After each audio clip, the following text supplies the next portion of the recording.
Give me a minute and let's talk about yesterday's attack on Crimea.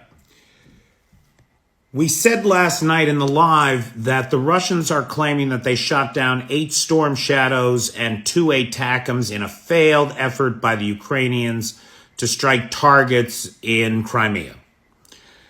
That story is apparently not holding up to scrutiny. And in fact, it's not even holding up to other Russian media outlets. Astra today is reporting, in fact, that military objects on the ground were struck. And several Telegram channels have pictures of contrails in the air, fires burning on the ground. And today, the Ukrainian MOD confirmed that, in fact, right here on the tip, the northwest tip of Crimea, which is only 55 kilometers from one of the oil rigs that are now under Ukrainian control, because that matters.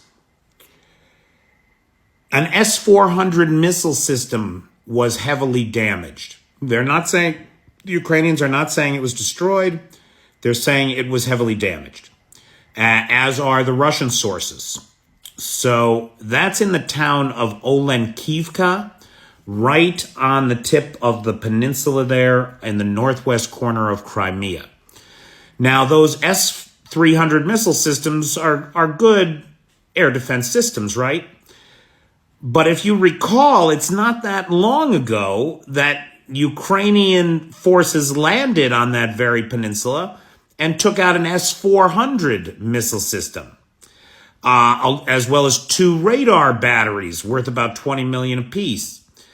And so it looks as though defending Crimea is important, but what they're defending it with is changing. Either they don't have the S-400 missile systems to put into place there to replace what was lost, or it's not that critical to them anymore, and they'd rather have the S-400 missile systems in Moscow. What could they be doing in Moscow?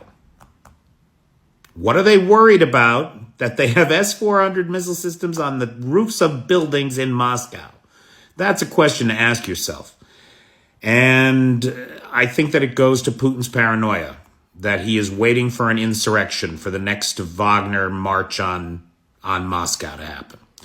And he'd rather know that he's protected than this critical piece of Russian history and land and culture that is always Russian, has always been Russian, will always be Russian. Even though, of course, it's none of those things.